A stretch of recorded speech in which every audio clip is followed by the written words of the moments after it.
राजा का उपहार। समय कभी एक जैसा नहीं रहता, दुख है तो सुख भी आएगा।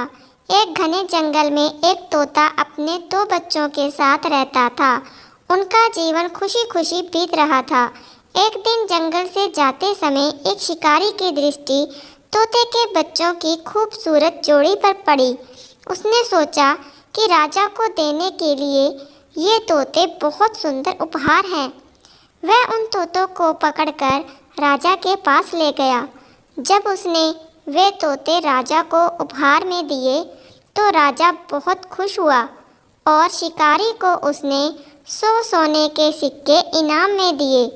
राजमहल में लाए जाने के बाद तोते सबके आकर्षण का केंद्र बन गए। उन्हें सोने के पिंजरे में रखा गया। उनको ताजे फल खिलाए जाते। राजकुमार भी सुबह शाम उनके पास आकर खेला करता था। ऐसा जीवन से दोनों तोते बहुत खुश थे।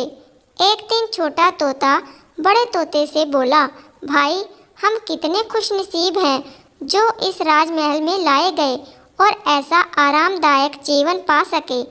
यहाँ हमारी ज़रूरत की हर चीज़ बिना मेहनत के हमें मिल जाती है।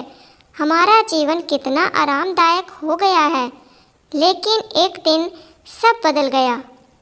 वह शिकारी जिसने राजा को उपहार में तोते दिए थे, राज दरबार में फिर से आया।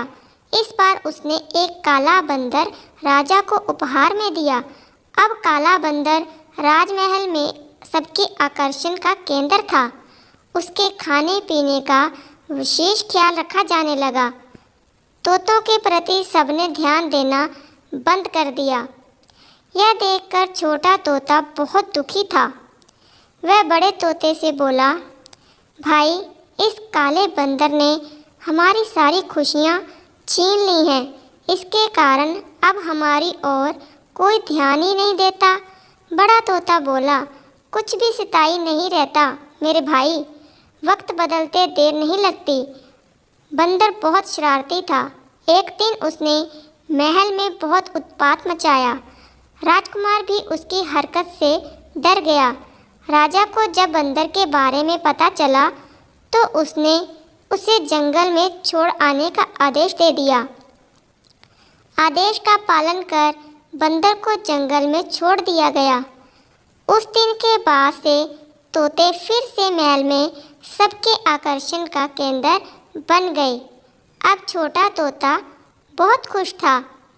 वह बड़े तोते से बोला, हमारे दिन फिर से वापस आ गए भाई।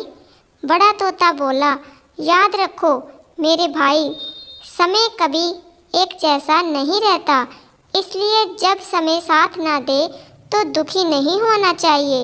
बुरा समय है तो अच्छा समय भी आएगा।